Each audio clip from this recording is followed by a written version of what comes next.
All right. This is the seventh out of 8 weeks of our seminar on 20th century philosophy. We're going to be covering the thought of Slavoj Žižek, a very polemical, but nonetheless, I think, brilliant thinker. Someone who, for me personally, was very formative. As all of you should know by now, I have been not just a communist, but also a philosopher all of my adult intellectual life. And being both very early on, I was faced with the desire to find other people that were both. And in undergrad, I remember looking up communist philosophers that are alive. And there was two individuals that I very quickly found and decided to read as much as I possibly could from them. And those were Slavoj Žižek and Alain Badiou. Because of my political positions as a communist, I always disagreed with some of the political conclusions that they had came to. I always felt that even though their theoretical texts were genuinely insightful and operated within, I think, a correct understanding, or at least an interesting understanding of dialectical materialism, that there was always this lapse that would happen when they understood what's called actually existing socialism, where I always felt that they misunderstood it. There was an inconsistency in the level of rigor and systematicity in their theoretical work, and then with the cheapness and lack of critical insight with which they judged socialist states. I premise that because, of course, it's been quite popular in the last few years. I've been a part of the trend as well to shit on people like Zizek and others from what someone like Gabriel Rocco calls the global theory industry or Western Marxism, whatever you want to call it. I think the former term is a bit more expansive. Um, and the position that I have come to more explicitly align with is that if you're an intellectual, which is the social position that I have within the party, if you're an intellectual, you should have the ability to engage with all of these different currents because that's part of your job, right? You're not coming off of the factory floor after 10, 12 hours of work and being asked to read Zizek. If you're an intellectual, part of what you should be doing is engaging with some of the leading thinkers of your age, critically assessing what in them provides genuine insights into comprehending bits and pieces of our world, into rethinking things that we have thought in certain ways in the past, and gleaning new insights from that, and what parts of them are irrational. The attitude which says this individual is simply propped up by so and so institutions to serve so and so function and therefore should not be read is one that I think is it's one-sided and ultimately infantile. I am of the thought, and this is what I trace out in my forthcoming book, Domenico Losordo, that a proper Marxist-Leninist critique requires three prongs. It requires the level of social function that the thought is playing, which I think someone like Rocco does a very good job at elucidating. Uh, the level of the class background out of which the ideas emerge, so a more sociological assessment of the ideas. And there's many people that do a good job at this, anywhere from Vivek Shibber to Catherine Liu and many others. Um, the first few, I think, in the U.S. that did a really good job at this were Barbara and John Ehrenreich, um, who are the ones that developed the concept of the professional managerial class. And then the last component, which is usually the most difficult one, and the one that Marxist-Leninists after Lenin and Mao and some of the classics have had the biggest trouble with, is a philosophical slash immanent critique of the thing that one is addressing, of one's intellectual opponent. So a critique that takes into account things like why is it that this individual is gaining traction among certain sectors of the left or something like that, or um, what sort of questions does this individual ask that we should be asking? Um, do they ask them correctly? Are the answers they provide correct? Can we accept the novelty of the question they ask, but provide a better answer? These are all questions that require you to actually deal with the ideas. Um, and like St. Augustine used to say, give them a certain sense of charitableness, treat them at their best, And if you can defeat them at their best, that's fine. If you can defeat them and take something from them, that's also fine. And if you find that there's stuff where they're genuinely more insightful, then you have to tarry with how to incorporate some of those insights into the framework that you have. I'm of the thinking that Zizek is a complex thinker. There's some insights from him that we take in his, for me as a philosopher, in his reading of Hegel and Hegel's critique of Kant, or in his understanding of the critique of ideology and how ideology functions today. Um, and a few other areas where I think he's genuinely insightful.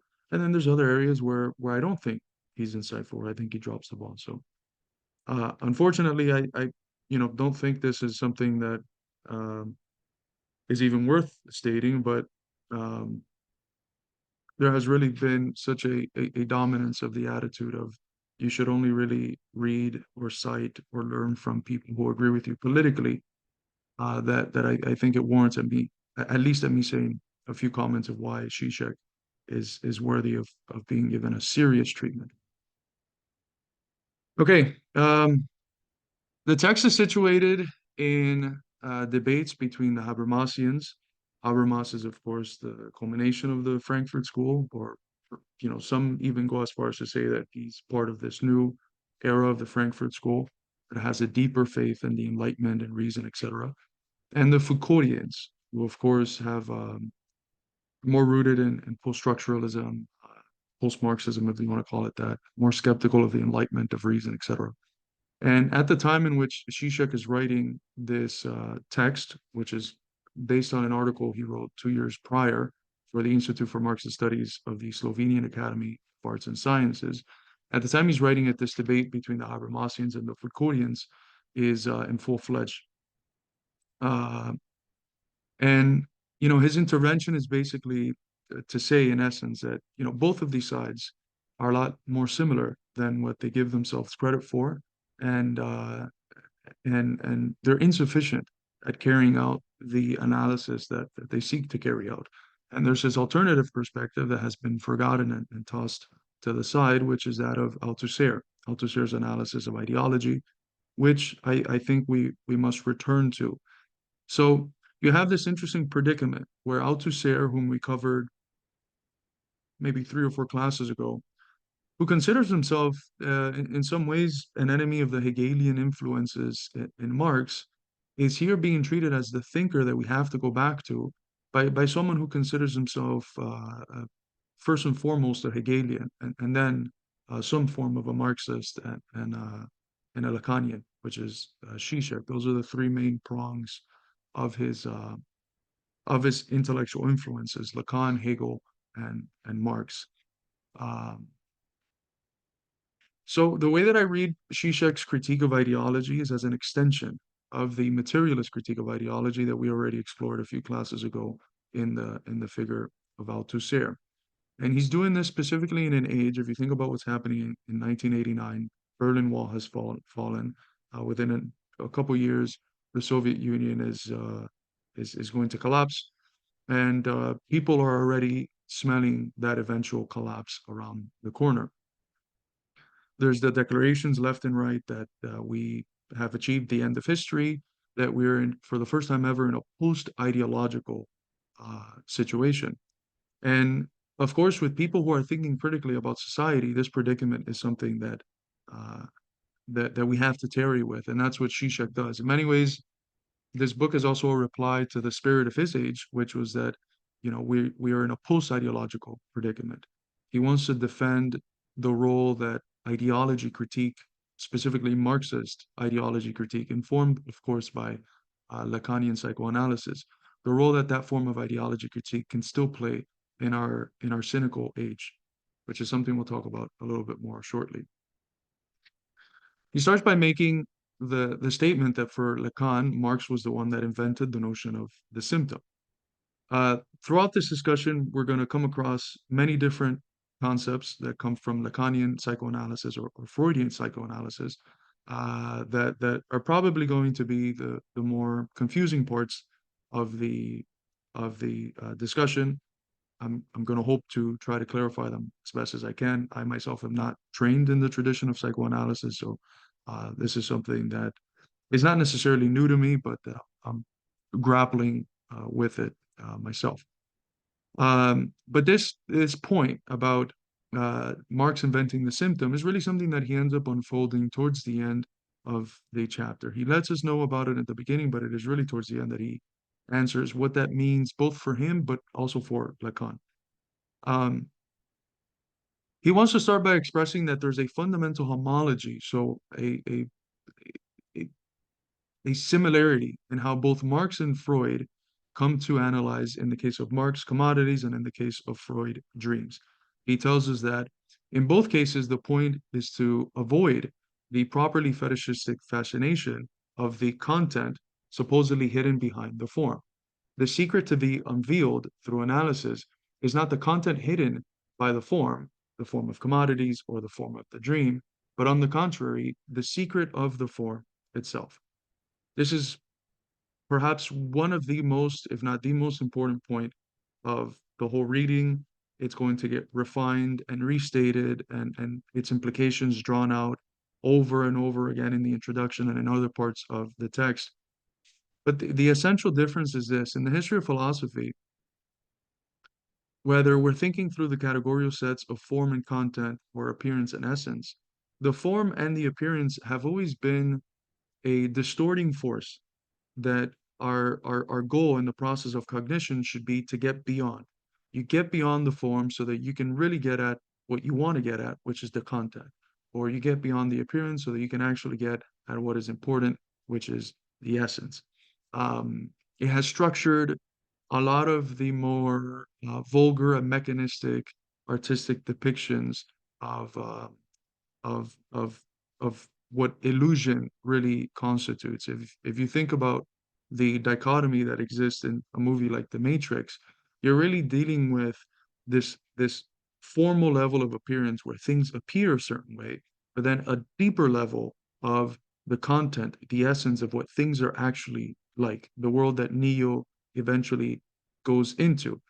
But what never is addressed is this move that Marx and for Zizek, Freud make, which is, look, the important part, the real secret is not in trying to go beyond the form, push it aside to understand the content, but in trying to understand why the content or the essence had to take such a distorted form or appearance, right? So it's a more relational thinking. Instead of having this dichotomy where you have on one side the form and on the other side the content, you try to ignore the content and get to the, you try to ignore the form and get to the content.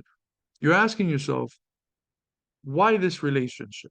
Why this relationship? If there's a distortion, which he agrees that there is, right? That you're never going to get the content pure. It always has to be the content through a form. Why this form, right?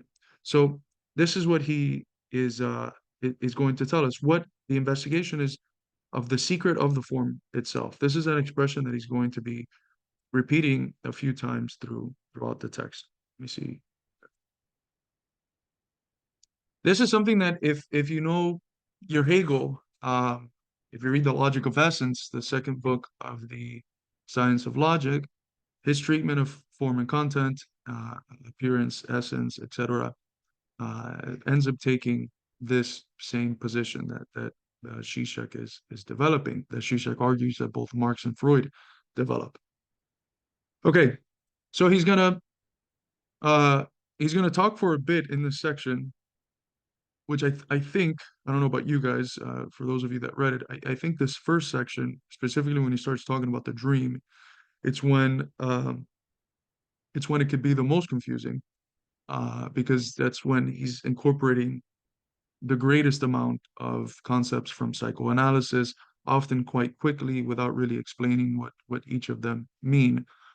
But nonetheless, if you reread it 30 times, you begin to really understand what is being said here and how it is similar to what he's going to say on the other side of things, which is with Marxism and with Marx's analysis of the commodity form. So, how does the analysis of the dream operate in psychoanalysis? Well, he says that there's this uh, traditional interpretation where the idea is that you have this manifest dream text, the sort of phenomenal form of the dream, the dream rebus, which is the rebus is meant the sort of incoherent character that dreams have. You have that, and then the idea is to figure out how to go beyond that and understand the latent meaning, this deeper latent meaning in the dream, right? So you have a dream. Um, if you've ever had a dream of falling or something, you look up, what's the real meaning behind a dream of falling, and then Google or the wise ChatGPT tells you it actually means that you're not going to die or something like that, or that you have given life to yourself or some uh, dumb shit. Um, this operation of, how can I judge what the latent real meaning of the dream is through the form that it takes is a way of treating form and content in the way that I just mentioned, which is how do I pierce through the appearance? How do I ignore the appearance and really get at the substance, the essence of what the dream is trying to tell me?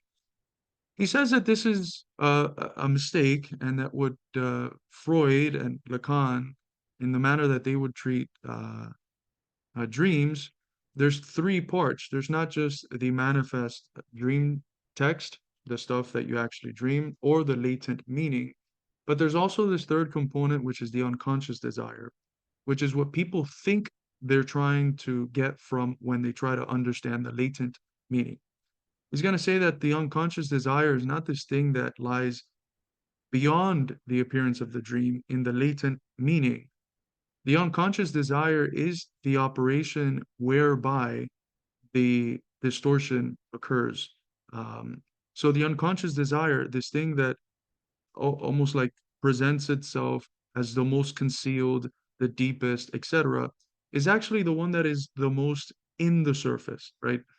So what he's going to argue is that it is only in the form of the dream that the real subject matter of the dream, the unconscious desire, articulates itself in the dream work, in the elaboration of its latent content. So it is through the unconscious desire that the latent content of the dream ends up taking form. And if we want to understand uh, the dream and the unconscious desire driving the dream, we have to perform this operation where we analyze the form itself. We have to look at the secret of the form. Um, let's see. I have an example here somewhere here about I don't know if it's here in the, okay, here, in a footnote. Um, An unconscious desire hijacks thoughts in the symbolic order of consciousness, bringing them down to the unconscious, subjecting it to a distortion, making it a vehicle for the unconscious desire. This is what he calls the primary process. It occurs through either condensation or displacement, metaphor or metonym. For example, we end up having a mundane preoccupation with an exam, a normal conscious thought in the secondary process, which is what occurs at the symbolic order, and accidentally through a short circuit with a deeply repressed unconscious desire, for example, our childhood fear of disappointing our parents, that idea ends up getting almost like hijacked and brought down to the unconscious. Now, the repressed thought, which does not exist in normal language, gets attached or hijacks the exam related thought. The exam worries, now charged with unconscious energy, gets distorted into the dream.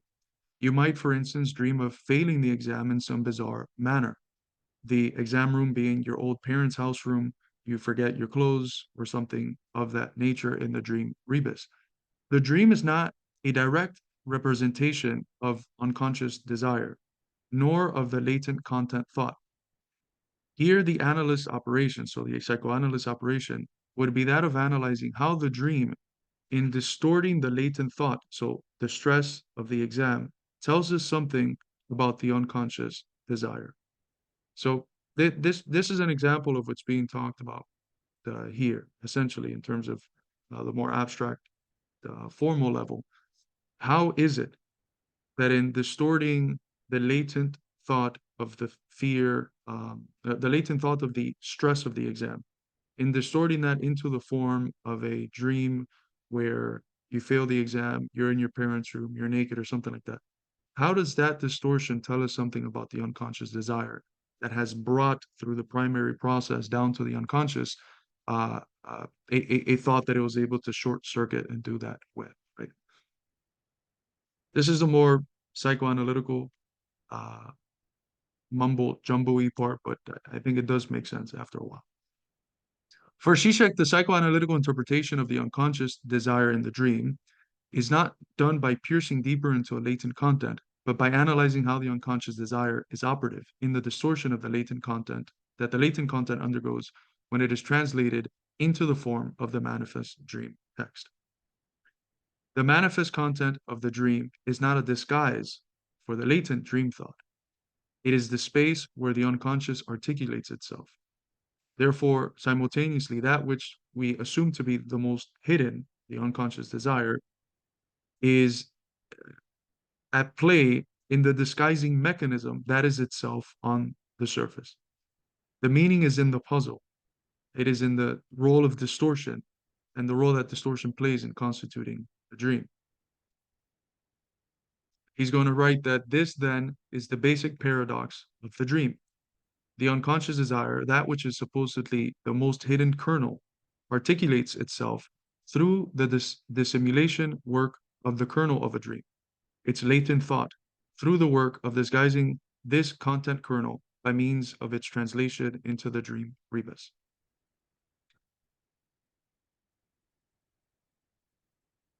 Okay.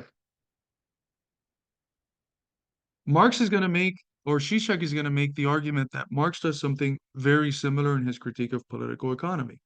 He argues that for Marx, traditional political economy had this incessant obsession with getting at the secret behind the commodity form, with trying to understand the real content of the form being labor as the real source of all wealth. In Zizek's eyes, Marx overcomes this fascination by hoping to understand not just the secret behind the form, the commodity form, but the secret of the form itself. Okay. In other words, classical political economy is interested only in contents concealed behind the commodity form, which is why it cannot explain the true secret, not the secret behind the form, but the secret of this form itself. This is why, for classical political economy, as for the classical interpretation of the dream, both remain enigmatic. They do not explain the form, the process by which the hidden meaning disguised itself in such a form. So here is Son Rathel, I think putting it quite succinctly, someone who Zizek is citing a lot at the beginning of this text. It has never once asked the question, he's speaking here of the political analyst, why this content has assumed that particular form. That is to say, why labor is expressed in value, and why the measure of labor by its duration is expressed in the magnitude of the value of the product. So the political economists are completely obsessed with figuring out, what is the content of the commodity form? How is value arising out of labor, et cetera, et cetera, et cetera. But what they never stop to ask themselves is the question that Marx asks himself, which is, why is this the form that is taken? Why this commodity form? That's a different type of question. That's a question that again implies a more dialectical analysis of the relationship of form and content. See. Zizek starts his second section of the text, the unconscious of the commodity form, by telling us that there's something in Marx's analysis of the uh, fetishism of commodities that is almost like universally applicable to other forms of fetishism that exist outside of political economy. He says that he seems to discover in this fetishistic inversion present in the commodity a pure and distilled form of the mechanism that can be seen at play in other areas as well, in areas that have nothing seemingly to do with political economy, like law, religion, etc. This section, he's going to draw extensively on the work of Alfred Son Rathel, specifically intellectual manual labor. A couple comments about Son Rathel. He was a somewhat fellow traveler of the Frankfurt School, not one of the more popular ones. Um, the book Intellectual Manual Labor, I think it's one of the most creative developments of Marxism in the last century. If you haven't read the book, I would definitely recommend reading the book.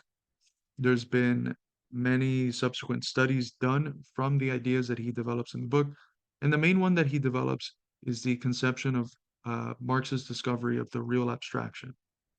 That abstraction isn't just something that occurs in the mind, but that the systems that we exist under present us at the level of exchange and social relations with real abstractions, abstractions that exist at the level of our activities and our practice. And it is on that basis that we can then, at the level of thought, participate in the sort of pure abstractions that we have in the sciences, in the philosophies, etc. So Rizal is going to write, the formal analysis of the commodity holds the key not just to the critique of political economy, but also to the historical explanation of the abstract conceptual mode of thinking and of the division of intellectual manual labor, which came into existence with it. So here's part of the materialist critique of ideas. How is it that, for instance, in the paradigm of categories that come to dominate the various epochs that we have in the history of philosophy, science, etc., how are the assumptions and the way those pure categories are thought of a reflection of deeper, more fundamental processes that the individuals who are developing those categories exist in? So, to bring up an example here, from people whom I've written on a bit, Richard Seaford and David Graeber, both of them develop upon the argument that San Rafael makes and argue that Miletus, the first place where we have the three uh, OG philosophers slash scientists in ancient Greece, um, this place they notice was where coinage, money, was first introduced in the ancient so-called Western world in Greece, basically. And the argument that they make is that it is not a coincidence that when you have someone like Thales who says all is water, that's of course the only statement of his that we have. What is implied in that statement? It is a question. And the question is, what is all that is? What is the one out of which the many arises? What is the material earth stuff that ends up taking a multiplicity of many different forms in the world? What is the one that can turn itself into the many, in other words? Later on, this could be formulated as the question of being, right? Um, and he has in his hands this new thing that has just entered Greek society and has completely changed it, which is money. Because money is a thing that can turn, if you have enough of it, into anything else. It is a thing simultaneously that is not subject to uh, to change. You know, if you have a coin and it wears out, it still has the same value. You can go in and trade it for a new coin, and it's almost as if the material body of the coin is just a vehicle for this more transcendental, sublime material composition, this immaterial corporeality, as Shisha calls it. And what Sonratho notes is that it is not just a coincidence. And Richard Seaver, who's a, I believe, a Harvard or Oxford or something classicist, a very prominent um, classicist, and David Graeber, of course, who many people know. But they notice that it's not a coincidence, again, that we have the development of philosophy, this inquiry of what is the one that turns into the many, at the same time that we have in the real world a thing that is a one that turns into the many, a real abstraction. And so the argument that he's going to make is that uh, Marx discovers that there's real abstractions in the actual world, in the process of exchange. Um, the way that we engage in market practices, which is the foundation of bourgeois society, is already abstract. Our actions, our practices are already abstract. And it is on the basis of those abstractions that that we then end up having at a more advanced level the pure abstractions that we find in the sciences and in philosophy. Theoretical abstraction, in other words, is premised on the real abstraction of money and exchange.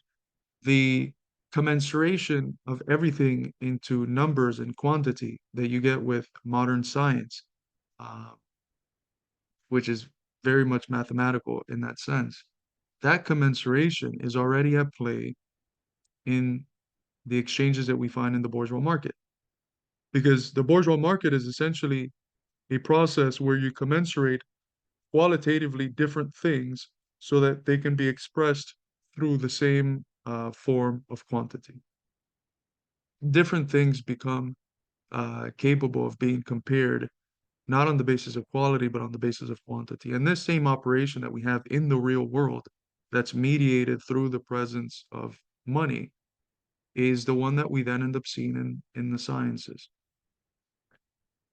What Zizek is going to add is that this real abstraction therefore functions as the unconscious of the transcendental subject, a fact which is scandalous given that the transcendental subject is supposed to be independent of all positive content. For Kant, for those that don't know what the transcendental subject is, the transcendental subject referred to the formal structure of subjectivity that makes experience possible, which comes to form the world for us through through the transcendental intuitions of space and time and through the categories of the understanding. Kant's Copernican turn is to show the active role that the active role of the subject in constituting the world a priori. So the role that the transcendental subject plays in actively shaping the world how it is for us. Now, with Marx and Son Rathel, Zizek argues that that the unconscious of the transcendental subject is the real abstraction, which preconditions the a priori categories of the understanding. The preconditions for the supposedly preconditionless subjectivity has been shown. So that's why he calls it scandalous. You have this transcendental subject that is supposed to be the one that's actively, shaping the world for him. What Zizek is saying is that this real abstraction, which is the foundation of the pure abstractions, the transcendental subject of the categories, um, it functions as the unconscious of the transcendental subject. So there's something that this entity, which is supposed to be preconditionless, uh, presupposes itself. Wait,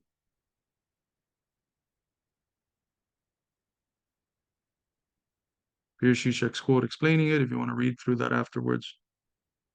Okay. It is important that we understand that this objectivity is not like that of a tangible object. It is something that is implied in the effective act of exchange. Individuals proceed as if the commodity is not subject to generation and corruption, to change, even though they know very well at the level of their consciousness that that is the case. Money is a good example of this because we know very well that money, like all other material objects, suffers the effects of use, that its material body changes through time, but in the social substance, but in the social effectivity of the market, we nonetheless treat coins as if they consist of an immutable substance, a substance over which time has no power, and which stands in antithetical contrast to any matter found in nature.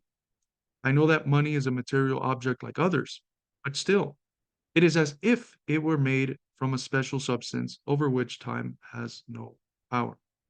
He's going to call, as I mentioned, this character of money to have this sort of sublime material that is immutable uh, um, and indestructible, that functions as a body within the body. He's going to call it the sublime material of money.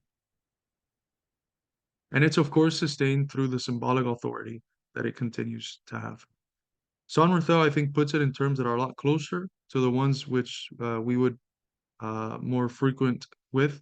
He says, a coin has it stamped on it upon its body, that it is to serve as a means of exchange and not as a object of use. Its weight and metallic purity are guaranteed by the issuing authority, so that if by wear and tear of circulation it has lost in weight, full replacement is provided. Its physical matter has visibly become a mere carrier of its social function. Okay. The exchange abstraction, so the real abstraction, uh, is therefore not thought, but it has what Sonrathel calls the form of thought. What does he mean by this? It means that it operates in as formal and universalizing manner as what we are accustomed to find in thought. The formal universal logic of real abstraction resembles the form of thought, while not being thought, while being objective, social, and carried out through practice and actions.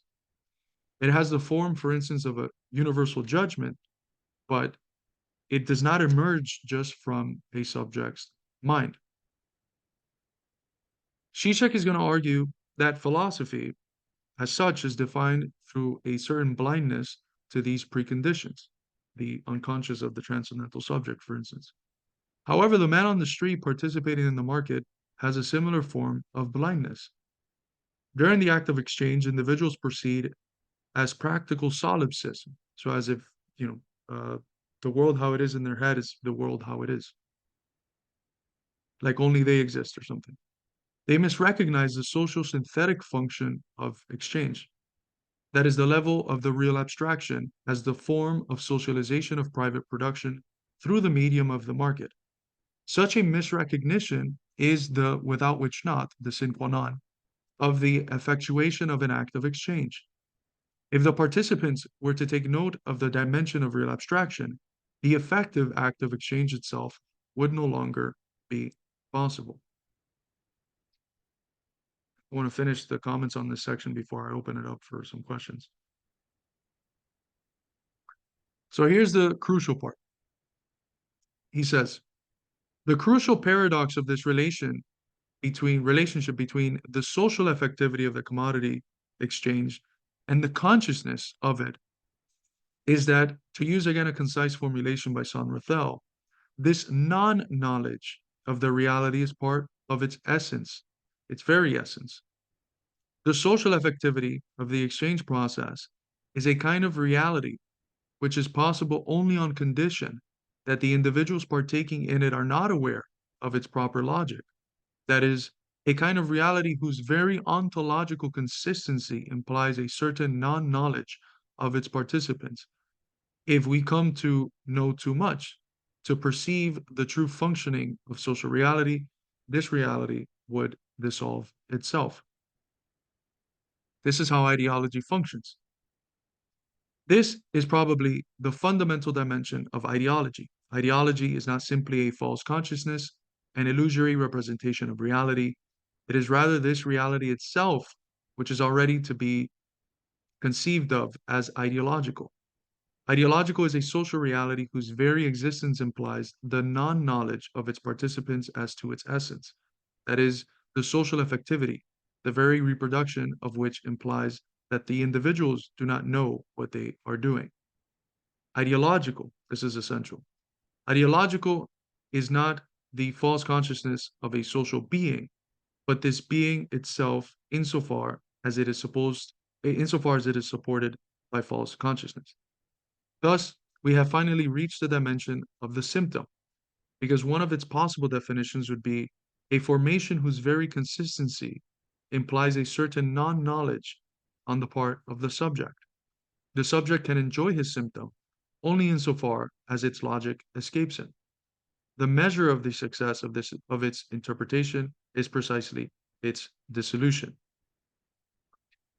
Ideology therefore functions objectively through our actions. It is not a problem of being a filter that distorts our perception of reality. Ideology constitutes reality itself. There's no stable reality that we have if we spontaneously remove ideology. Ideology ends up functioning as an essential constitutive component of what reality itself is. The ontological consistency of reality implies a certain non knowledge of itself. It implies illusions, ideological fantasies, etc. Okay, so that has been a lot. I want to open it up to see if anyone has any questions about what has been discussed thus far. Kenneth.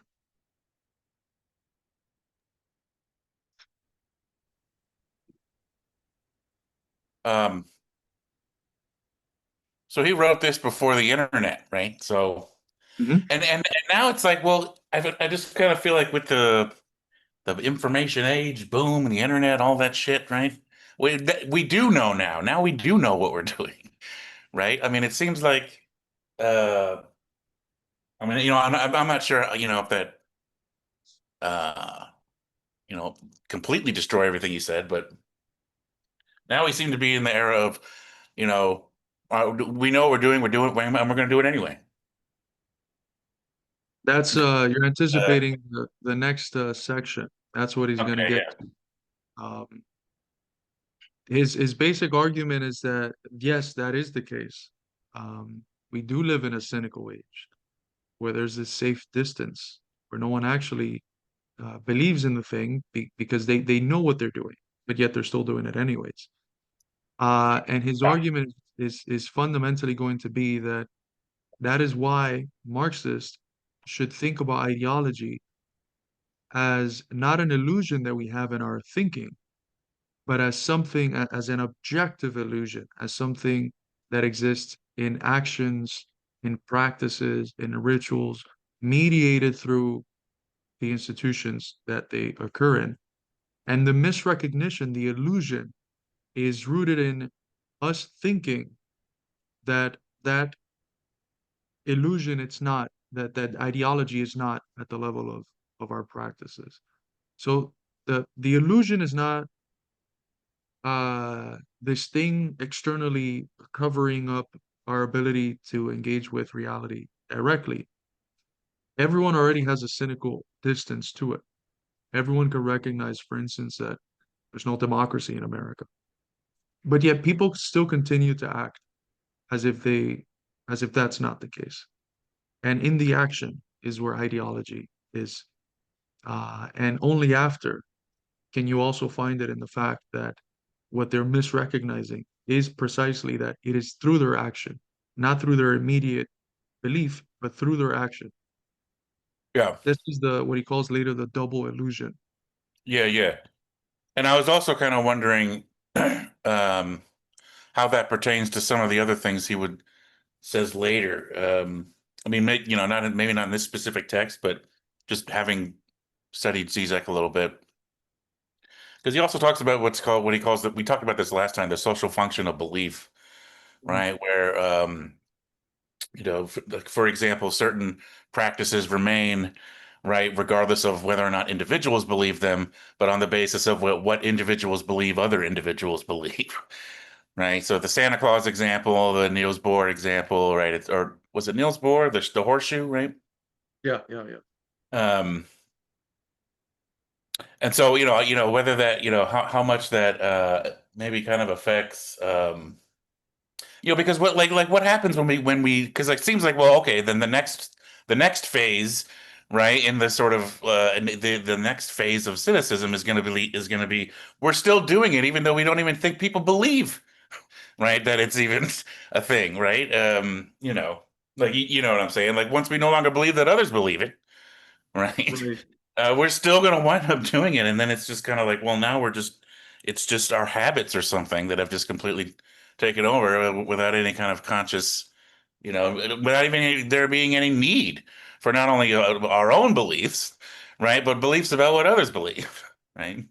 right. I don't know if that makes any sense. I'm kind of Oh, a experimenting hundred here, percent. right? Yeah, Zizek is a very, he strikes me as someone who intends to kind of trigger kind of the reader's experimental kind of just, yep.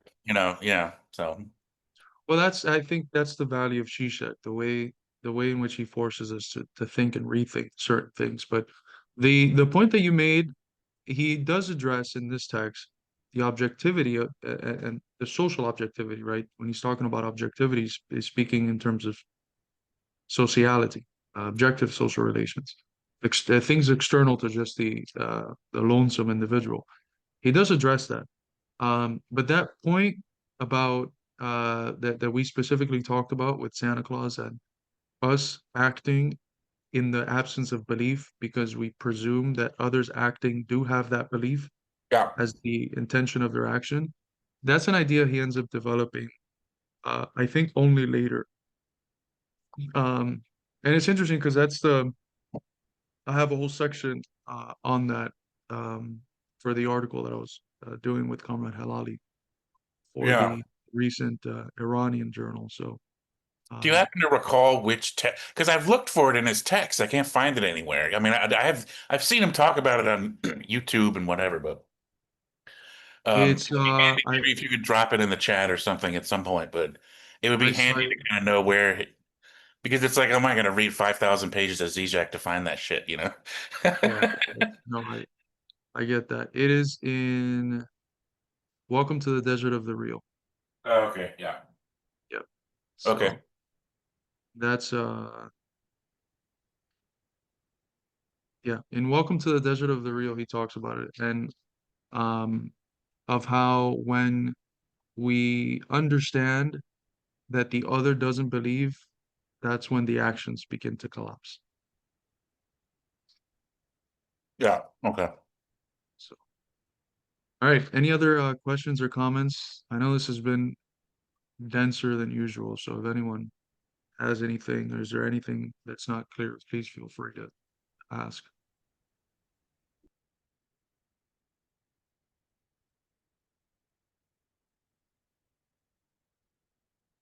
Okay. All right. We'll keep it going. The social symptom. How did Marx invent the symptom?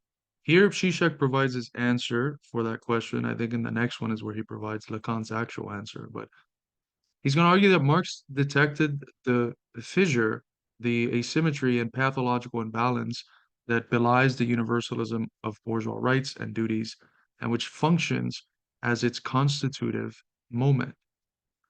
It consists in detecting the traditional Marxist procedure of criticism of ideology consists in detecting a point of breakdown heterogeneous to a given ideological field, and at the same time necessary for that field to achieve its closure, its accomplished form. This implies a logic of exception. Every ideological universal, for example, freedom, equality, is false insofar as it necessarily includes a specific case which breaks down its unity, lays open its falsity. Freedom, for instance, can take many forms: freedom of speech, assembly, political freedom, etc. But it also has the structurally necessary, uh, a specific kind of freedom, that of the worker to sell his labor in the market, which subverts this universal notion of freedom. This paradoxical freedom is constitutive of bourgeois freedom. Through selling his labor freely, what the worker loses is his freedom. And such a freedom to enslave oneself to capital is necessary and constitutive of bourgeois freedom, of this universalist notion of bourgeois freedom. The same happens with the sale of labor. It is technically equivalent and equitable. It is a fair deal according to the laws of the market. Both individuals are considered equal in the face of the law. But it is precisely through this equivalent and equitable exchange that exploitation occurs, precisely because the commodity that's bought by the capitalist, labor power, has the unique capacity of being not just a source of value, but of more value than it itself was bought for. So he's just exercising the use value of his commodity. It's all fair game in terms of the laws of the market. There's no one getting, according to the formal laws of the market, cheated. It is precisely through equality and equitable exchange that exploitation occurs. Here's the ideological universal and the logic of exclusion again. Through the equal and equitable exchange, one party is exploited. The surplus produced, the exploitation, brings about a symptom, something constitutive of the system itself. Utopian socialism consists precisely in thinking that you can have operative in the same logic of exchange, of the same logic of the system, but without the symptom. They want the universality of the bourgeois order, but without the symptom, which Marx discovers is a constitutive element of it. So this part right here, how is it a symptom? How does Marx discover the symptom? Because Marx discovers that thing which seems to be outside of it, because it so obviously breaks with the dominant logic, but which is nonetheless a constitutive component of it. When you talk about bourgeois freedom, universal freedom, freedom, it's almost a fetish for freedom. But part of the freedom is the freedom to exploit, the freedom to freely lose your freedom, which is a freedom that the vast majority of people are forced to exercise. There we have Soren Mao's book on mute compulsion, developing that concept in Marx, you know. Um, so this thing that appears to be external to the logic and how the logic enunciates itself, the logic of freedom, is not external, but it's constitutive of it. It's something within its very basic premises. You can't have the system without the symptom. And to think that you can have something like, if only the worker got his fair share of its labor, right? Or that sort of vein of utopianism, that's what utopianism is, right? The thinking that you can have the system without the symptom, which is a fundamental constitutive component of it. Okay, so for Lacan, Marx discovers the symptom, not necessarily in the way in which Zizek just described, but in the transition from feudalism to capitalism. Under feudalism, we had a fetishism in relations between men. You had, for instance, a king who understood that he was a king, disconnected from the social relations which made him a king, which are the relation to the subjects who decided that he would be their king.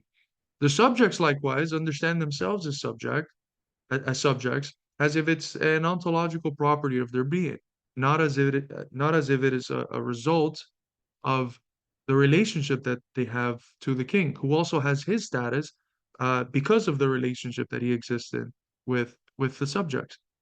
These things which are based on these identities which are based on social relations end up being treated as constitutive components and qualities of the entity itself, of the individuals themselves. The king ends up treating himself as a king par excellence, not as someone who just so happens to be a king because of the relationship he is in with others. Lacan is going to say that that person that does that is the real madman. The madman is the one that doesn't understand that their social position is not something that is a quality of them, a determination of their being, but something fundamentally rooted in a relationship, in a contingent relationship that they just so happen to be a part of. So if I ever start thinking of myself and my very being, what defines my identity as a Secretary of Education, I have officially become a madman, and you can shoot me and get rid of me, dispose of me in the nearest lake. Um, because it's the same thing that happens with the king. If the king actually thinks that he is divinely ordained to be king, and not just that he's contingently put in that position, he's gone mad. Okay, consequently, this resembles the Lacanian mirror stage, because we end up coming to form the identity we have of ourselves through our misrecognition of ourselves in the other.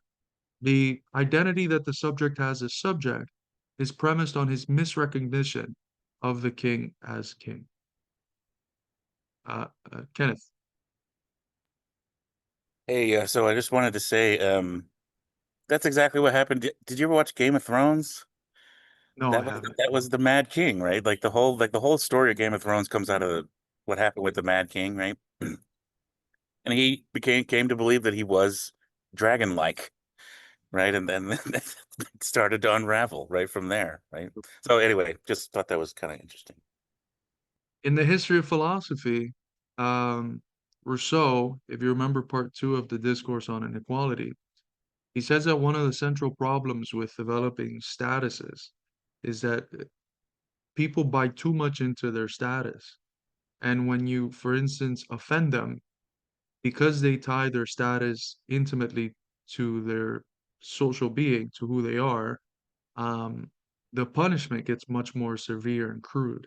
So think of the difference between you calling someone an asshole and you calling the king an asshole, right? The level of punishment is going to be much more severe because there's a seriousness that individuals take to their identity that, ends up being, quite bloody and messy and violent. Okay, That's awesome consequently, because, oh, yeah, go ahead. sorry, but because I don't know, I think there's that might be the kind of rule rather than under capitalism. That's kind of the rule rather than the exception to the rule, right? The Mhm. kind of taking the too serious, like Elon Musk, right? There you go, right? Somebody who thinks he's right. Um, Yep.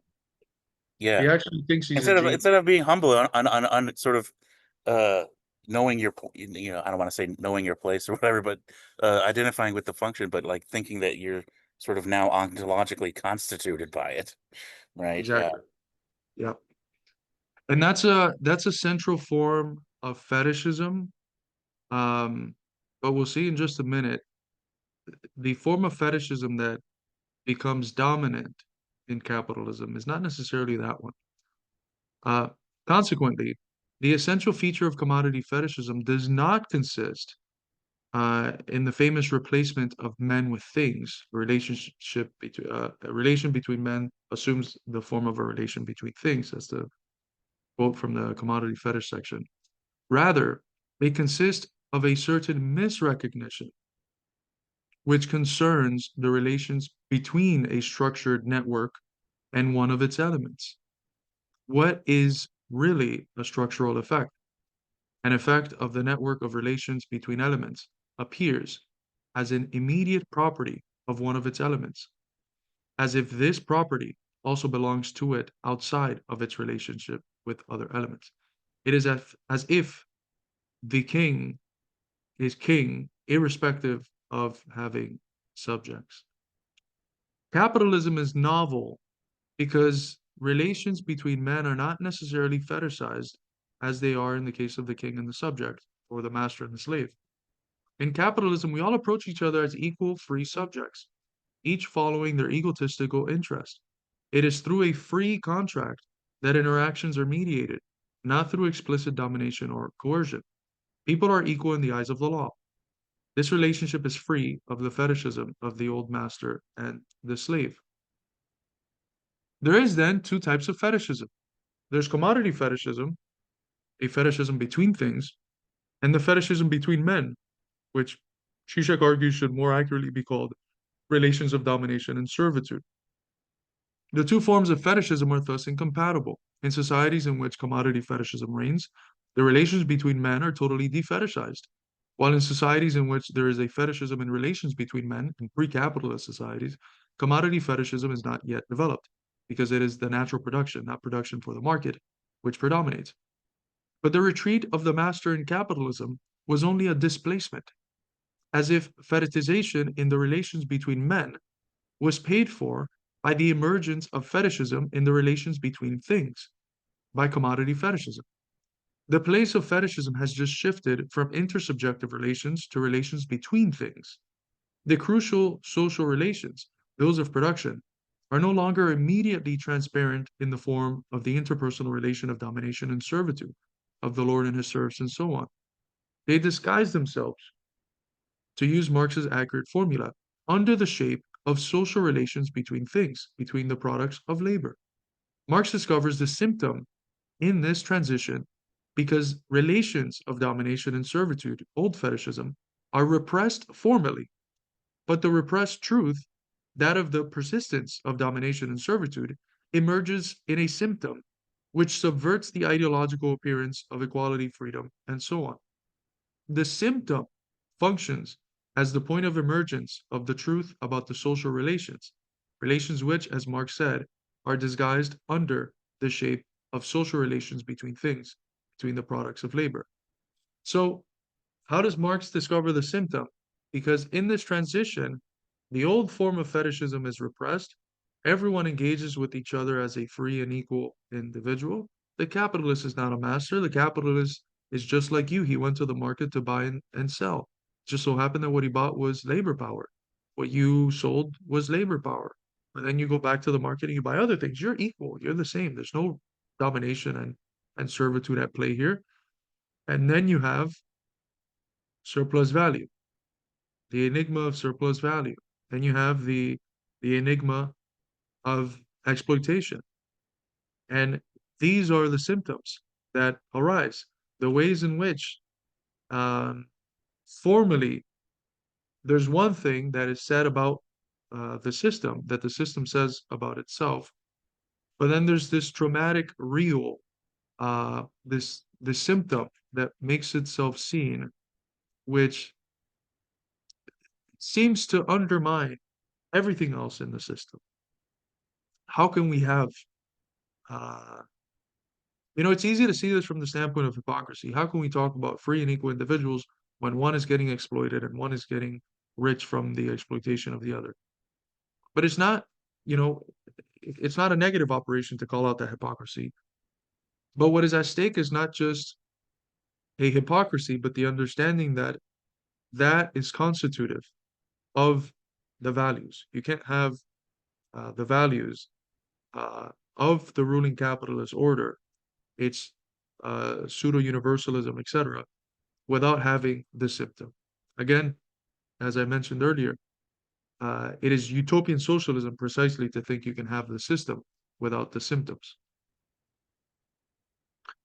There's a short section here where he treats Umberto Eco's book, Name of the Rose, where Eco makes the argument that totalitarianism arises when people take too seriously the official word, and that you need a sort of safe, cynical distance. You need laughter, the ability to joke.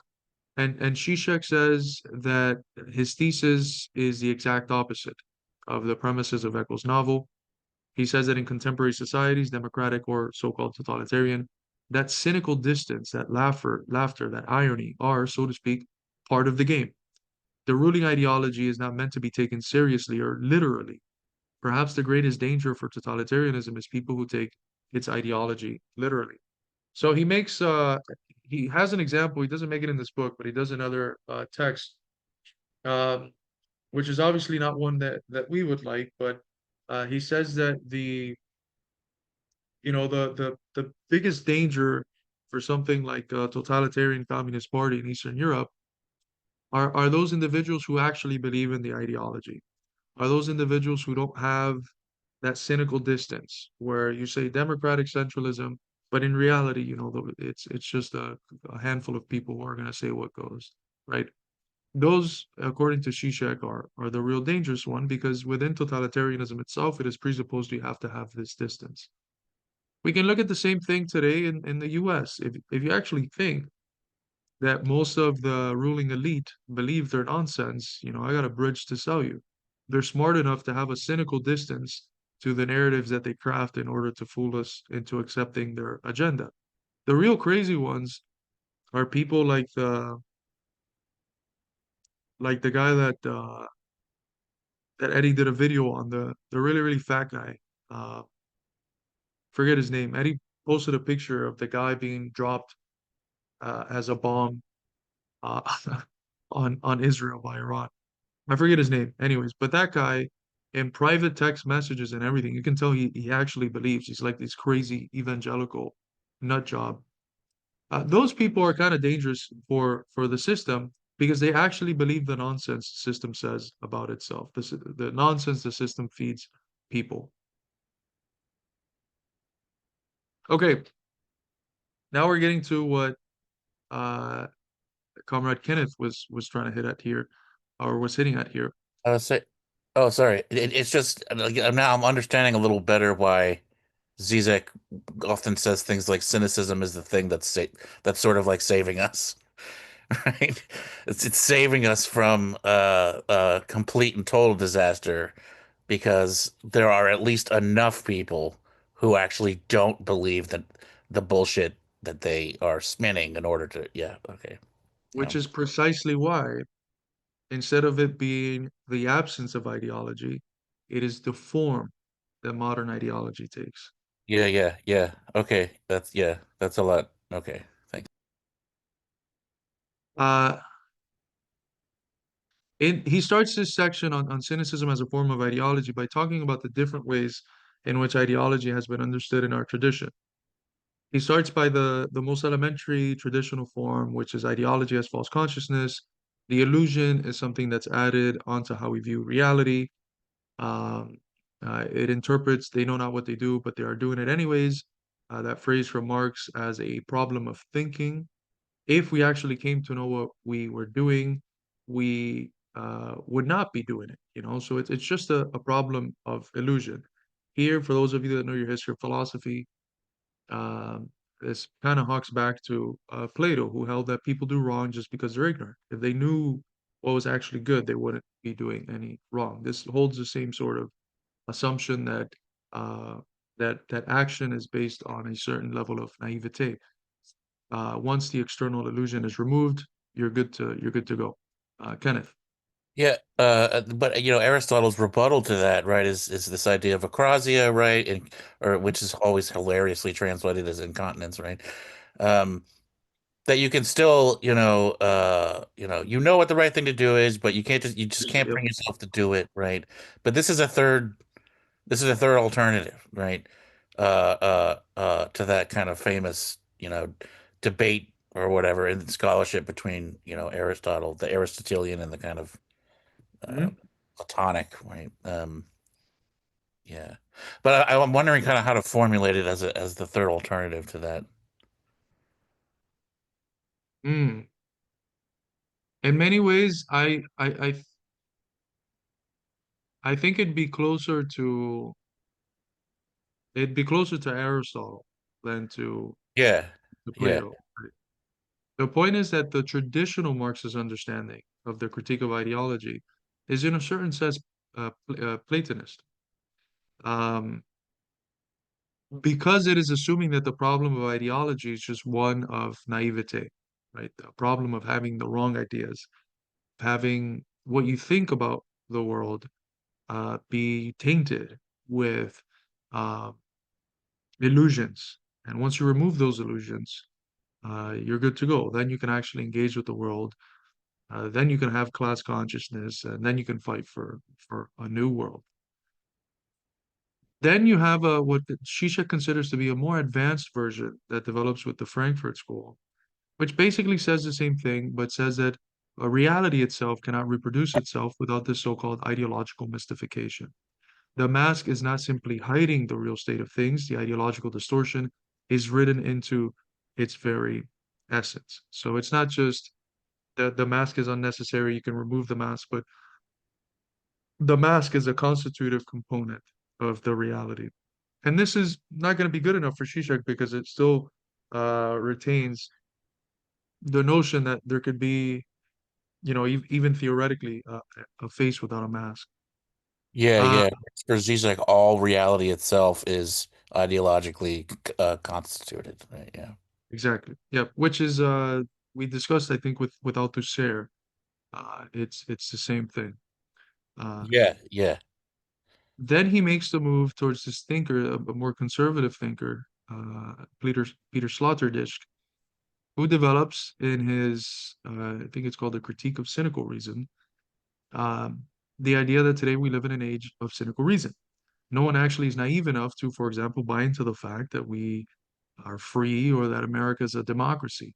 There is a safe, cynical distance that everyone holds. Today, we know what we are doing, but we do it anyways. If our understanding of ideology was the old Marxist one, which held that the problem, the illusion, was simply on the side of knowledge, then today we would have to accept what the bourgeois ideologues say about us being in a post ideological world. But for Zizek, this sort of enlightened false consciousness present in cynicism is not an escape from ideology, but merely a new form of how it is manifested. The idea that we live in a post ideological society proceeds a little too quickly. Cynical reason, with all its ironic detachment, leaves untouched the fundamental level of ideological fantasy, the level on which ideology structures the social reality itself. This is a very, very important point um, in why, for Zizek, the old Marxist understanding of ideology is thoroughly insufficient. If the problem is simply one of thinking and of removing illusions, then in an age where everyone has a safe, cynical distance to ideology, you could say that's a post-ideological age. And then you have to completely agree with what the bourgeois ideologues say, with what George Bush Sr. says or something, right? But if you have a materialist understanding, a more refined understanding of ideology, and you see it not as, just wrong, illusory ideas, but as real illusory practices, then you can say, well, in an age of cynicism, we still have the task of critique of ideology to do because uh, the more fundamental level of practices has been left fundamentally unscathed. Okay, ideological fantasy. So the question is, where is the illusion? We have the formula. They know not what they do, but they do it anyways. This implies an illusion. Is the illusion in the knowing or is it in the doing? The old interpretation held that it was in the knowing. If that was true, then today we must claim that we live in a post-ideological society. The problem, the illusion, therefore, is not in the knowing, but in the doing, in our activities and our practices, in the real abstractions that pervade our activity in the world, which is what we talked about with Son Rothel, which a cynical distance cannot save us from. So on an everyday level, says Zizek, the individuals know very well that there are relations between people behind relations between things. The problem is that in their social activity itself, in what they are doing, they are acting as if money, for instance, in its material reality, is the immediate embodiment of wealth as such. They are fetishists in practice, not in theory.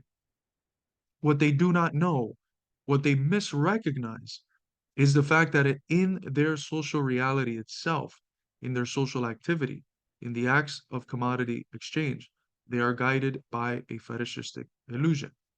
For instance, people understand that you have German law, you have Anglo law, etc., and that there's specific particular kinds of laws.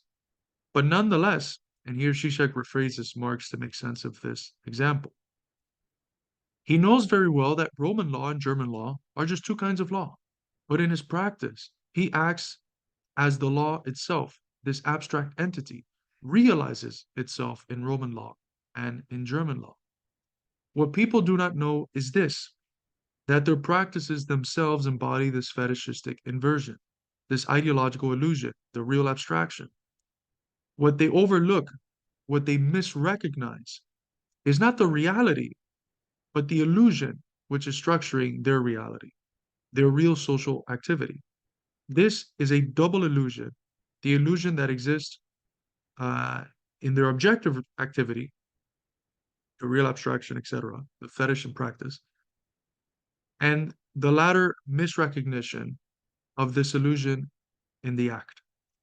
This overlooked unconscious illusion is what we may call the ideological fantasy. So there's two illusions. It's not the case that we have this external illusion that is preventing us from seeing the world. No, no, no. The world itself is constituted through illusions, through uh, fetishistic inversions, through real abstractions. And what we don't recognize, even when we have a cynical distance, is that the world itself, our activity, is already fetishistic. We don't have to have the fetishism of thinking. We have the fetishism in the act.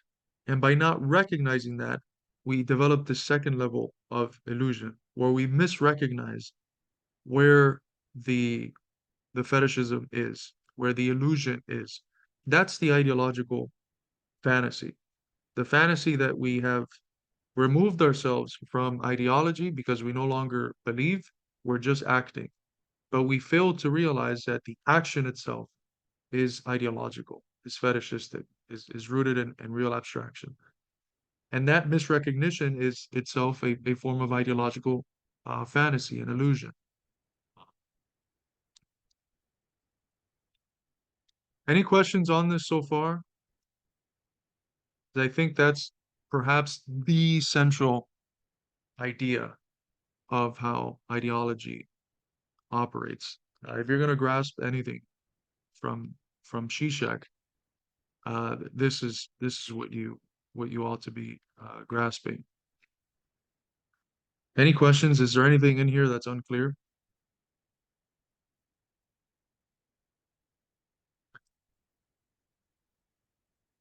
Okay. So what we are developing into is a conception of belief as something objective. Even if individuals are conceiving themselves as rational agents, freely engaging in intercourse with a safe, cynical distance, the point of Marx's analysis, however, is that the things, commodities themselves, believe in their place. Even if you don't believe, your actions, the way it is embodied in relations between things, it is as if they're believing in your place instead of the subjects doing the believing. It is as if all their beliefs, superstitions, and metaphysical mystifications, supposedly surmounted by the rational utilitarian personality, are embodied in the social relations between things. They no longer believe, but the things themselves believe for them. He gives the example of a Tibetan prayer wheel. You write down a prayer, you throw it in the wheel, and you spin the wheel. And the idea is that the spinning of the wheel is doing the believing for you. The Buddhist Tibetan monk could be thinking all sorts of perversities, but the act of turning the wheel means that objectively he is praying. The same thing happens, according to Lacan, in the classical Greek uh, uh, chorus and tragedy, or in canned laughter and shows. We can be just, zombies watching TV, not doing anything, but at least the TV is laughing at the show itself. There's the sort of canned laughter in the show that makes it objectively that objectively laughs for us. We externalize the sort of intimate feeling of either sorrow, weeping, or laughing onto the other. It does the laughing for us, and we subjectively are whatever we want. And that's that level of objectivity is where belief, actual belief, if we're going to judge belief through action, which Althusser, remember, already said that's how we usually judge belief. That's where actual belief is at. Kenneth. Yeah, and like that's exactly where I was just going, the canned laughter phenomena, right? Which is quite curious, right? To sort of offload the enjoyment itself, Yeah.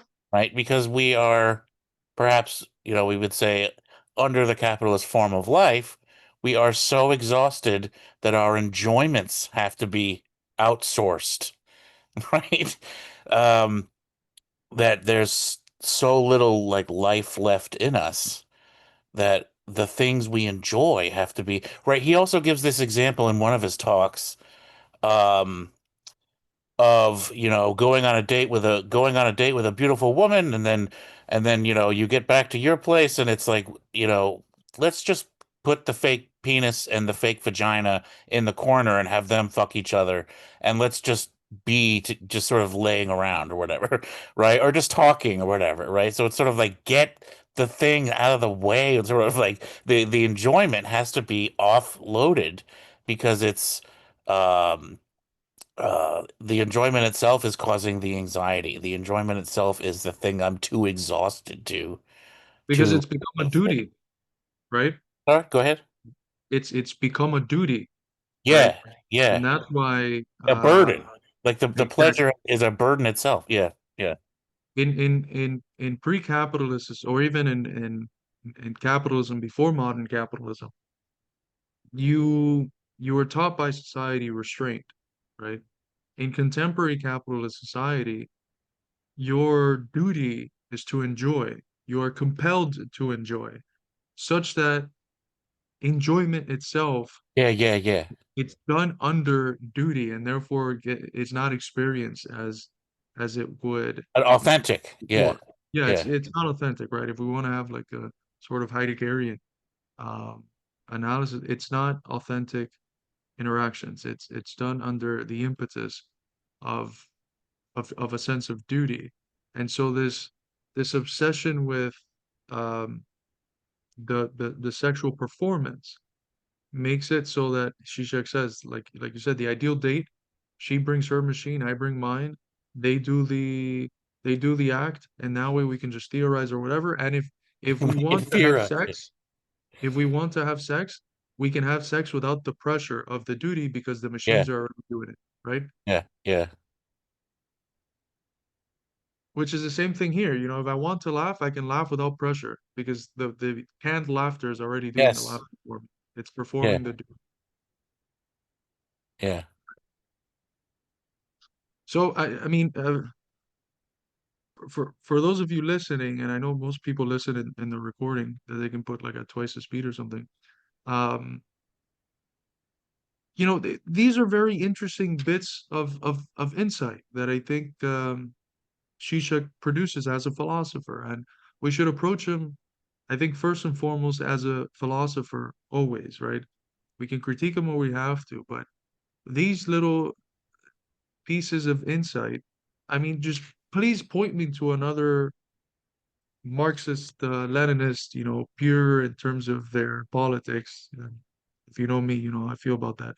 Um, who's deriving these sorts of insights of what's going on ideologically, uh, who's capable of doing as refined cultural critiques. It's very few. You know, you'll be there looking for a very long time. Maybe it's because the global theory industry doesn't prop them up. I wouldn't put that past, but it is the case that, you know, you read this individual and there's genuine insights, I think, that you can get from it, many of which are not necessarily embedded in the shittier political takes that he has. Okay. Uh, the lesson to be drawn from this uh, concerning from this, I think I meant to use a different word there. From the social field is above all that belief, far from being an intimate, purely mental state, is always materialized in our effective social activity.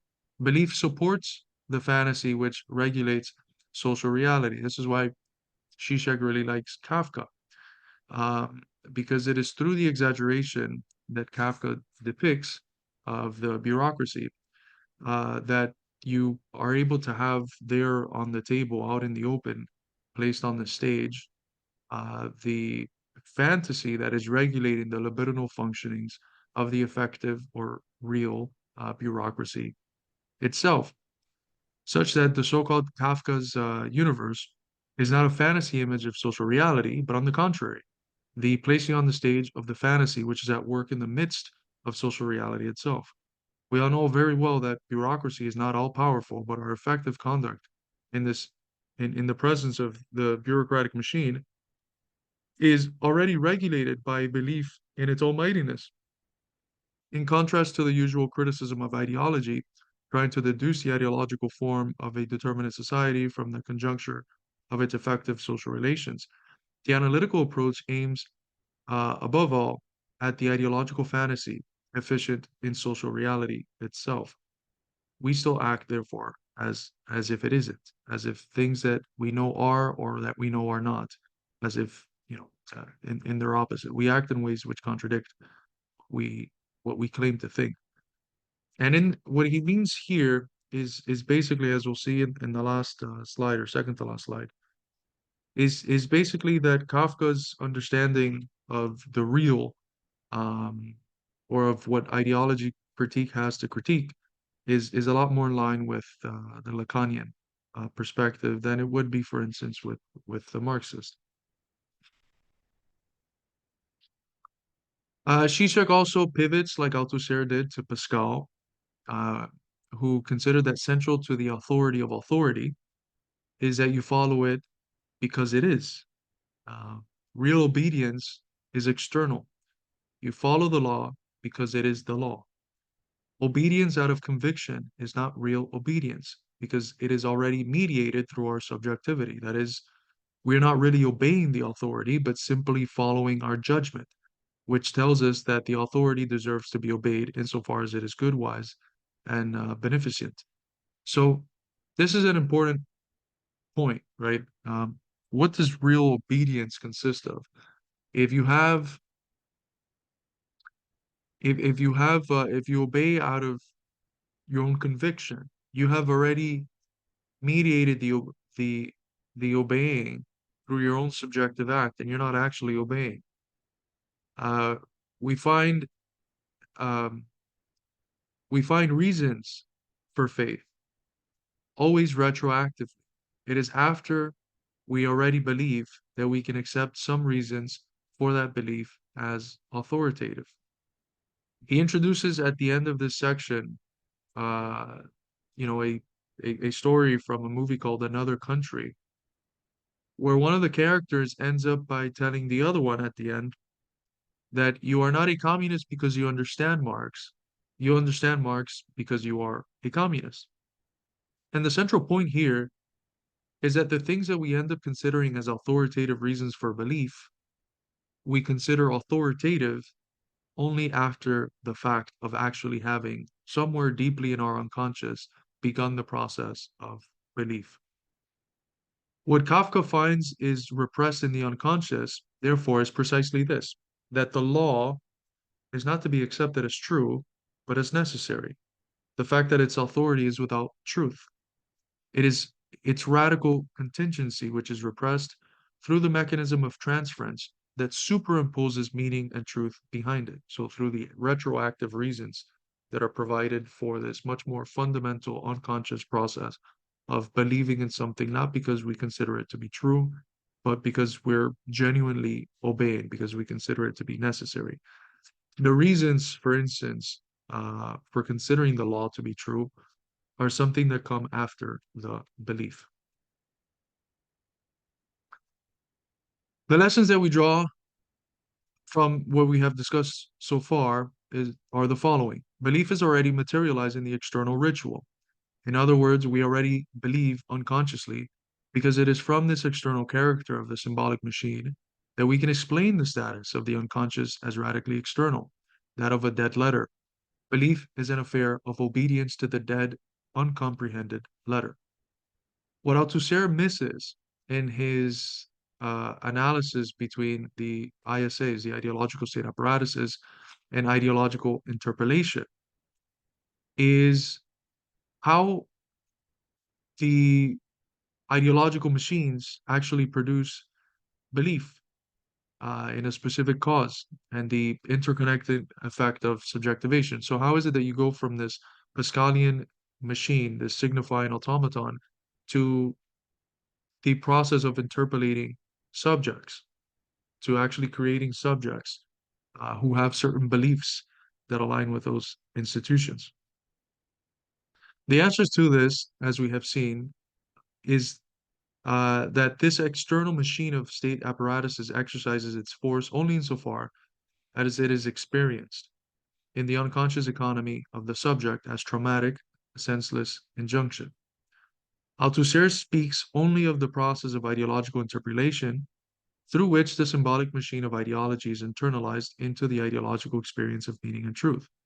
But we can learn from Pascal that this internalization by structural necessity never fully succeeds. Why does it never fully succeed? Because, as we mentioned, there's always a kernel in the unconscious that recognizes that you're following something not because it's true, but because of other reasons, because it's authority, because it's necessary, etc.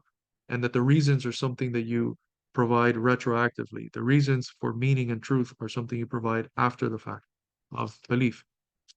And that meaning and truth. But we can learn something from Pascal. This internalization by structural necessity never fully succeeds. There is always a residue, a leftover, a stain of traumatic irrationality and senseless sticking to it. And that this leftover, far from hindering the full submission of the subject to the ideological command, is the very condition of it. It is precisely this non-integrated surplus of senseless traumatism which confers on the law its unconditional authority. In other words, which, insofar as it escapes ideological sense, sustains what we might call ideological jouissance, enjoyment in sense, proper to ideology. And that's the thing that at certain conjunctures manifests itself um, as the impossible real, as that which escapes symbolization. Okay. Uh, for Lacan, fantasy is something, therefore, that gives consistency to what we call reality. Shisha gives the example of a father whose son just died, who had an old man sit by the bed of the dead son while he slept. And he has a dream that his son comes to him in his sleep, burning, and says, what is it that the son says?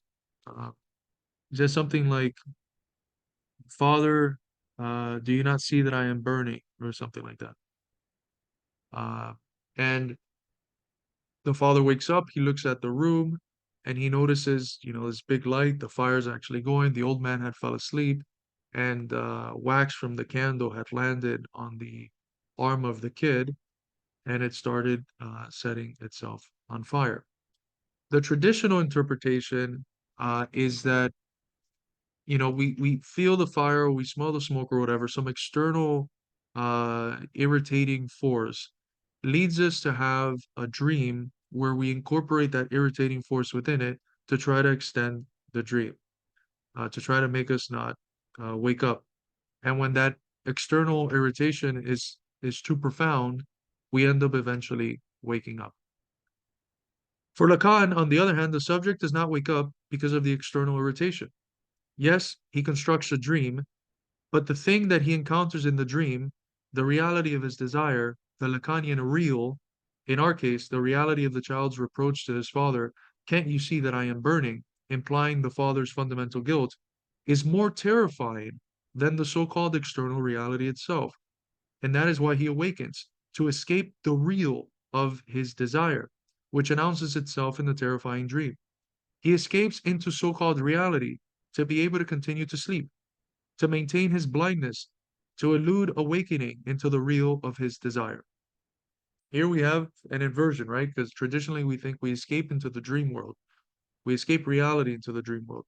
For Lacan, no, we escape the real, which emerges in the form of the dream, and we escape that by going back into reality. Reality then is a fantasy construction which enables us to mask, to cover over the real of our desire. It is exactly the same with ideology. Ideology is not a dreamlike illusion that we build to escape an unsupportable reality. In its basic dimension, which is how Marx is thinking about ideology when he's very young, right? When he thinks about religion, we build this up because reality is so harsh, and so we need this illusion. Um, in its basic dimension, it is a fantasy construction which serves as a support for our reality itself, an illusion which structures our effective real social relations and thereby masks some insupportable, real, impossible kernel, conceptualized by Leclau and Mouffe as an antagonism, a traumatic social division which cannot be symbolized, which is another important book that Zizek is replying to.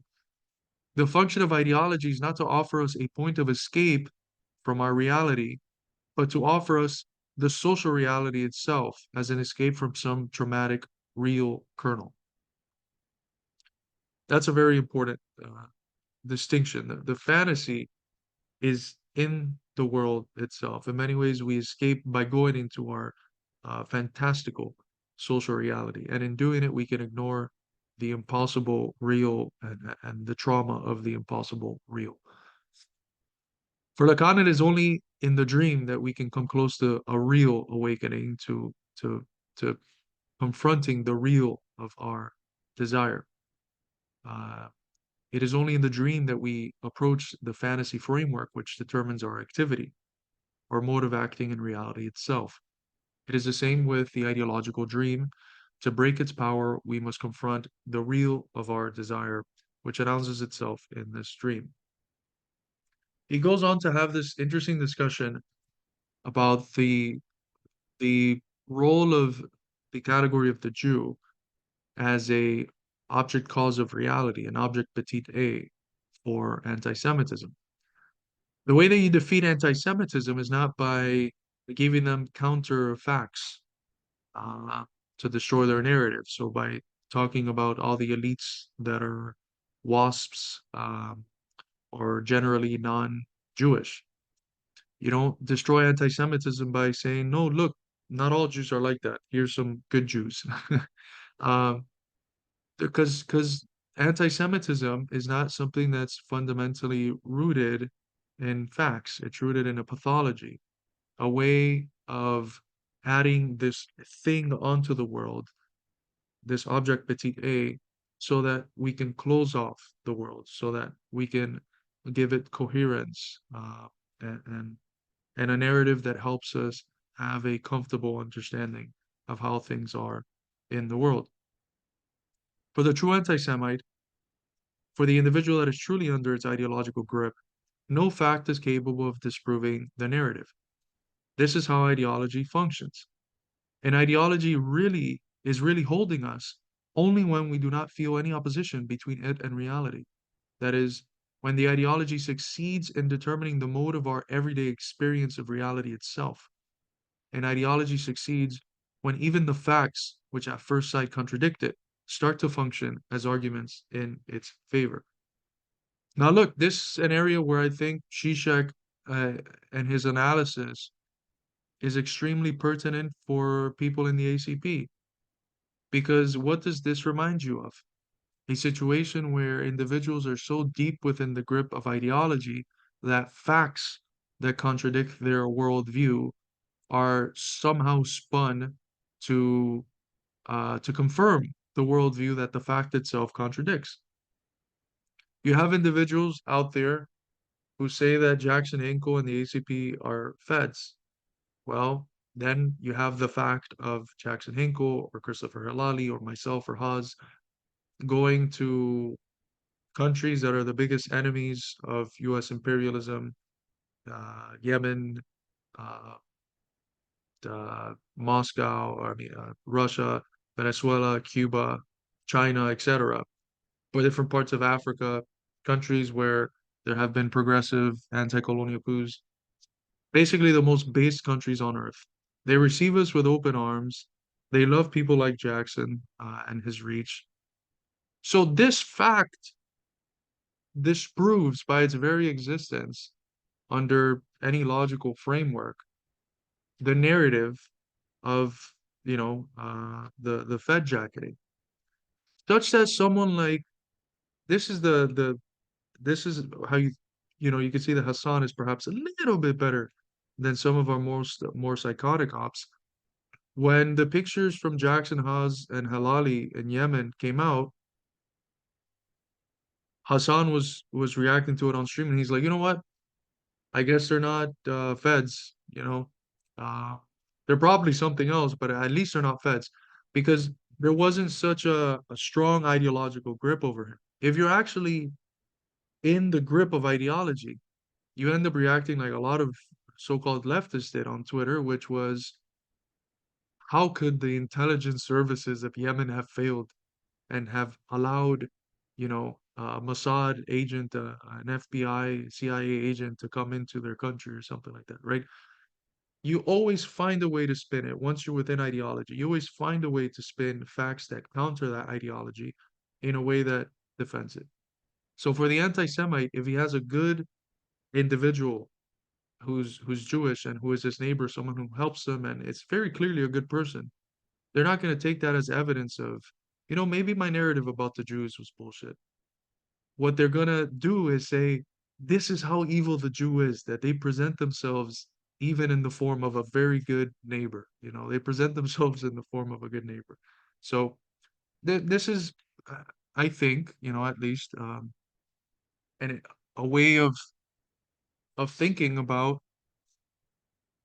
the pathological origin of a lot of the critiques of the ACP.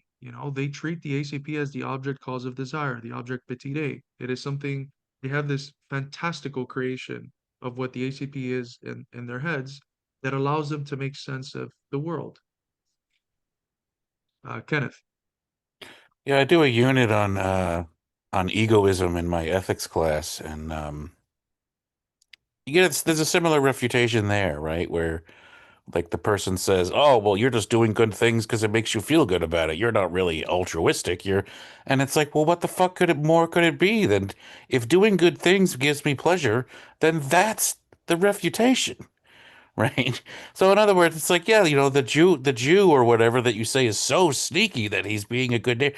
It's like, well, that's just what a fucking like that. That's the uh refutation, Right. right? I mean, what more could it be? What more do you fucking want, you know? So anyway, And this gets back to the point that we were making earlier that reasons come after belief.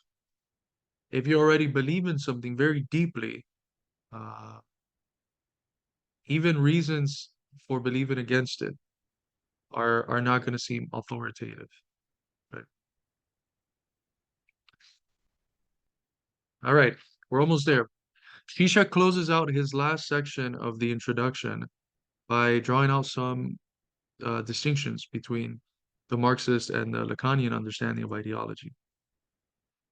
In Marxism, the ideological gaze is a partial gaze, overlooking the totality of social relations. So we're in ideology when we, for instance, uh, overlook the the real social relations that are behind the specific partial thing that we're looking at.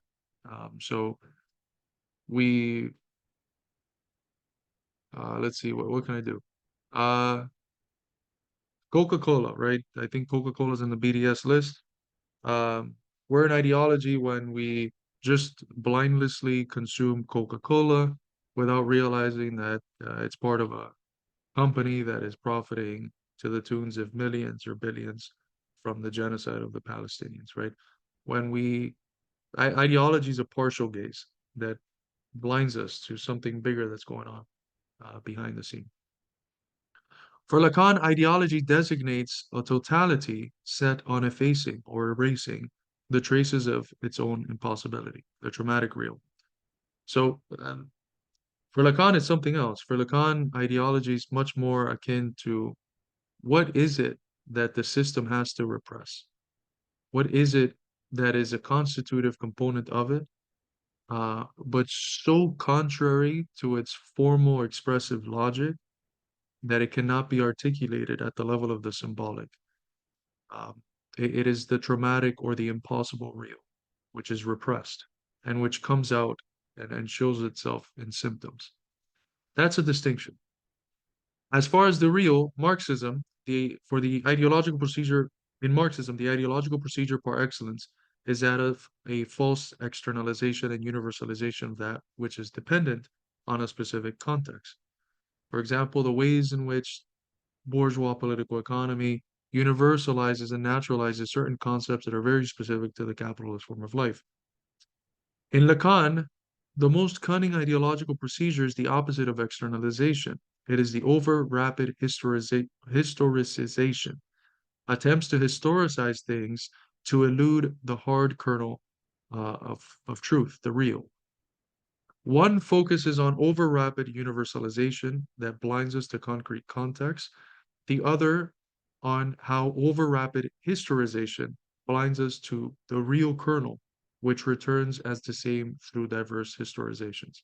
So one tries to focus on how in universalizing you forget the context, and the other how in an excessive obsession with the context, you lose sight of something that returns the same throughout different contexts. Okay. For Marx, he's going to conclude by telling us that the limit of capital is capital itself. This is how Marx's uh, this is the part where he shows how Marx's analysis of capitalism and the commodity and surplus value is very similar to surplus enjoyment. The limit of capital is capital itself, the capitalist system. That's a quote from Marx. But this impotence, it's turned into its power. Impotence in the sense of it's a limit, it's a constriction. Um, this impotence is turned into its power. Capitalism is a system constantly revolutionizing its limits. It is this very limit, this internal contradiction, which drives capitalism into permanent development. Its imbalance and contradictions are constitutive to it and drive it to develop. Herein lies the paradox proper to capitalism. Its last resort. Capitalism is capable of transforming its limits Its very impotence is the source of its power. The more it putrefies, the more its imminent contradictions are aggravated, the more it must revolutionize itself to survive. This is why every generation of Marxists or critics of capitalism say its fall is around the corner, because it genuinely is, it's genuinely hitting its limit, but it also has the capacity to constantly revolutionize itself and push its limit beyond.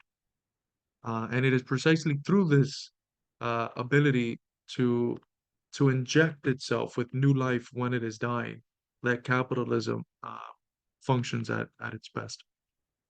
Zizek adds that it is precisely this contradiction which defines surplus enjoyment, jouissance. It is not a surplus which simply attaches itself to some normal fundamental enjoyment, because enjoyment, as such, emerges only in this surplus, because it is a constitutive, because it is constituted as an excess. If we subtract the surplus, so the surplus enjoyment, we lose enjoyment itself.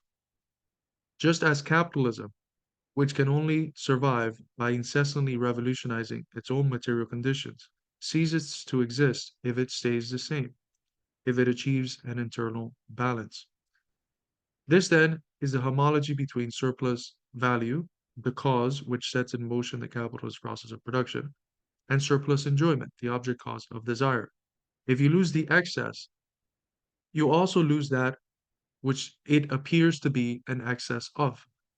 It is this coincidence of limit and excess, of lack and surplus, which can precisely be found in Lacan's object petit a, of a leftover, which embodies a fundamental constitutive lack.